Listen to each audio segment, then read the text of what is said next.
আলাইকুম সুপ্রিয় দর্শক, রমজান মাসকে ঘিরে যে কৌশল হাতে নিয়েছে আওয়ামী লীগ, এ ধরনের একটি প্রতিবেদন প্রকাশ করেছে দৈনিক যুগান্তর। আপনাদেরকে সেটা একটু দেখাচ্ছি, তারপর আমার মূল বিষয়ে চলে আসতেছি। এটি হচ্ছে মূল প্রিয় দর্শক, আপনারা জানেন 5ই আগস্টের পর থেকে অন্তর্বর্তীকালীন সরকারের সময় যদিও আওয়ামী লীগের কার্যক্রম আনুষ্ঠানিকভাবে নিষিদ্ধ থাকলেও আওয়ামী লীগের কার্যক্রম চালিয়ে গিয়েছে। মাঝে মধ্যে কয়েকটি ঝটিকা মিছিল কিংবা বিভিন্ন জায়গায় মশাল মিছিল, এ সমস্ত ছোটোখাটো কর্মসূচি পালন করলেও বড় ধরনের কর্মসূচি পালন করতে পারেনি আওয়ামী লীগ। তারা তাদের নেতাকর্মীরা ঘা ঢাকা দিয়েছিলেন কিংবা বিভিন্ন মামলা হামলার জর্জরিত ছিলেন, কিংবা মামলা হামলার বয়ে তারা প্রকাশ্যে আসতে পারেনি। কিন্তু সম্প্রতি ঘটে যাওয়া যেই ত্রয়োদশ জাতীয় সংসদ নির্বাচন অনুষ্ঠিত হয়েছে, সেই নির্বাচনে আমরা দেখতে পেয়েছি আওয়ামী লীগের নেতাকর্মীদের, তারা অনেকেই বিএনপির সঙ্গে কিংবা অনেকেই জামাত ইসলামীর সঙ্গে কিংবা বিভিন্ন স্বতন্ত্র প্রার্থীর সঙ্গে তারা নির্বাচনে বিভিন্ন প্রার্থীর পক্ষে হয়ে অবস্থান নিয়ে মাঠে ময়দানে দেখা গেছে। মূলত বিপত্তিটা ঘটেছে সেখানেই যে আওয়ামী লীগ 5ই আগস্টের পরে ঘা ঢাকা দিয়েছিল, কেউ বাড়িতে উঠতে পারেনি মামলা হামলা কিংবা বিভিন্ন কিছুর ভয়ে। সেই আওয়ামী লীগ বিএনপি সরকার ক্ষমতায় আসার পর থেকেই আবার তাদের বিভিন্ন জেলা উপজেলা কিংবা কেন্দ্রীয় পর্যায়ে যে সমস্ত আওয়ামী লীগের অফিসগুলি রয়েছে, সেই অফিসগুলিতে তারা সরব ভূমিকা রাখছেন। কেউ অফিস খুলছেন, অফিস খুলে জাতীয় পতাকা উত্তোলন করছেন, কেউ দলীয় সভাপতি কিংবা বঙ্গবন্ধুর ছবি টাকাচ্ছেন। আবার ভিন্ন ঘটনাও আমরা দেখতে পাচ্ছি। বিভিন্ন ঘটনা বলতে বিভিন্ন জায়গায় আবার সে সমস্ত যেই খোলা চালু হওয়া আওয়ামী লীগের অফিসগুলিতে আবার বিএনপি কিংবা জামাত সমর্থিত লোকদের আবার হামলার ঘটনাও আমরা দেখতে পাচ্ছি। মূলত আগামী এই রমজান মাসকে কেন্দ্র করে আওয়ামী লীগের সাংগঠনিক কর্মকাণ্ড তৎপর হয়েছে। বিশেষ করে গরিব দুঃখী মেহনতি মানুষের জন্য ইফতার সামগ্রী বিতরণ থেকে শুরু করে তাদের দলীয় কর্মকাণ্ড জোরদার করেছে। এ বিষয়ে গোয়েন্দা সংস্থার পক্ষ থেকে সরকারের কাছে রিপোর্ট দেওয়া হলেও এখনো পর্যন্ত সরকার কোনো ধরনের ব্যবস্থা নেয়নি। মূলত যদিও এই সরকার ক্ষমতা গ্রহণ করেছে এখনো 1 সপ্তাহ পেরোয়নি। মূলত গোয়েন্দা সংস্থা থেকে শুরু করে সরকারের প্রশাসন এখন সরকারের দিকেই তাকিয়ে রয়েছে। আর যে সমস্ত এলাকায় নির্বাচিত সংসদ সদস্য থেকে শুরু করে বিএনপি নেতারা এখন আওয়ামী লীগের বিষয়টি নীরব ভূমিকা পালন করছে, কারণ তাদের ভোটেই এখন বিএনপি বলেন যে সমস্ত সংসদ সদস্যরা নির্বাচিত হয়েছেন তাদের বেশিরভাগ নির্বাচনের মূল গেম চেঞ্জার হচ্ছে আওয়ামী লীগের ভোট।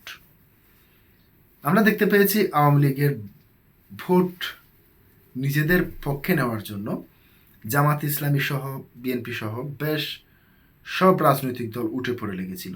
যে সমস্ত জায়গায় নির্বাচন হয়েছে কিংবা সুষ্ঠু নির্বাচনে বিএনপি কিংবা জামাতের যে সমস্ত প্রার্থীরা জয়ী হয়েছেন, মূলত তার মূল কারণ হচ্ছে আওয়ামী লীগের ভোট। এবার এ বিষয়ে একটি প্রতিবেদন প্রকাশ করেছে দৈনিক যুগান্তরের প্রতিবেদনে কি লেখা রয়েছে সেটি আপনাদের সামনে একটু হুবহু তুলে ধরছি।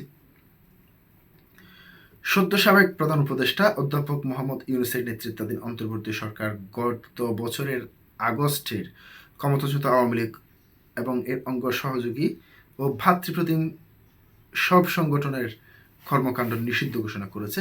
নিষিদ্ধ করার পেছনে যেসব কারণগুলো বিবেচনায় নেওয়া হয়েছে সেগুলো তুলে ধরে সরকার। তবে নিষেধাজ্ঞা অমান্য করে বিগত অন্তর্বর্তী সরকারের আমলের মাঝে মধ্যে ঝটিকা মিছিল সহ নানা তৎপরতা চালিয়েছে আওয়ামী লীগের নেতাকর্মীরা। রমজান মাসকে ঘিরে তৎপরতা বাড়িয়েছে দলটি। বিষয়টি সরকারের অবগত করা হয়েছে আইন প্রয়োগকারী সংস্থার পক্ষ থেকে। তবে সরকারের পক্ষ থেকে বিষয়ে কোনো সুনির্দিষ্ট কোনো দিক নির্দেশনা পাওয়া যায়নি। আইন শৃঙ্খলা রক্ষাকারী বাহিনী এখন মূলত সরকারের নির্দেশনার অপেক্ষায় আছে।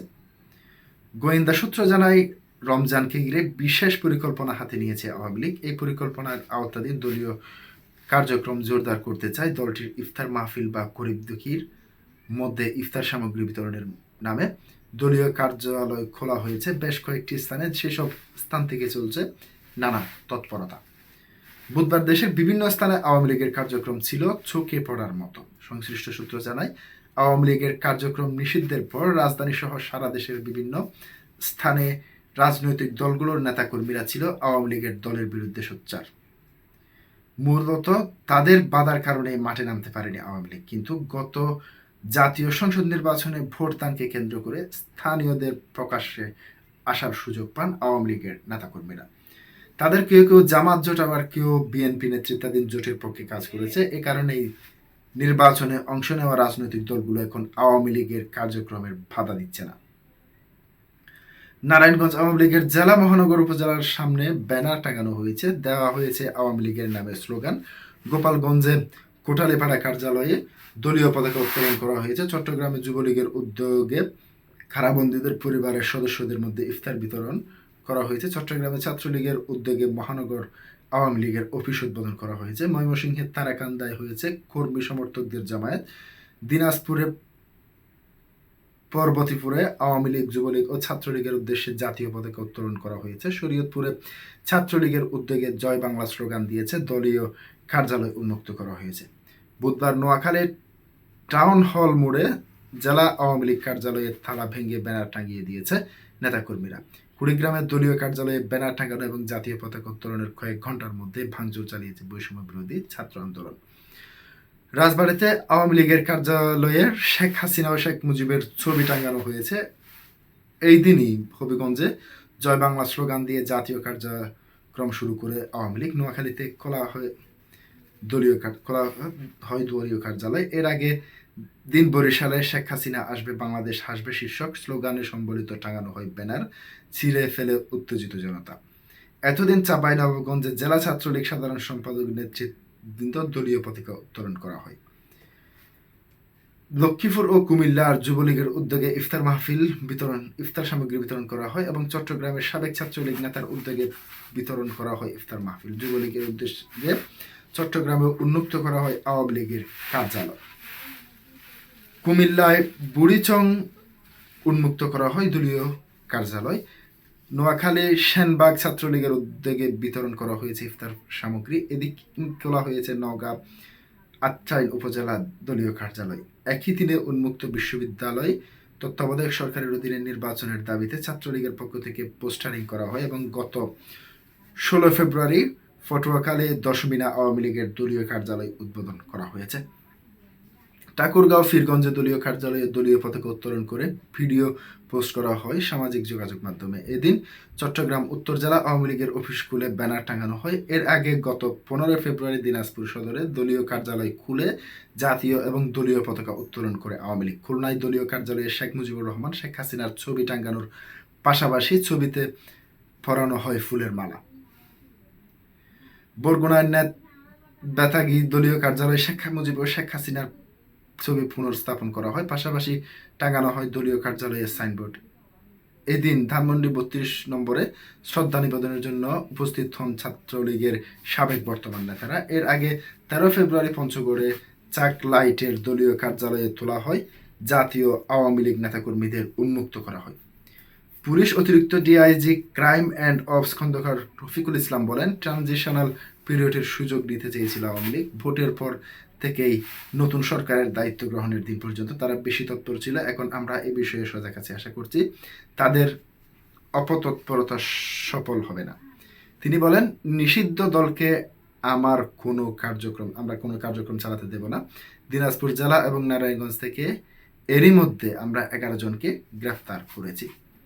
প্রিয় দর্শক, আজকে পর্যন্তই। আসসালামু আলাইকুম।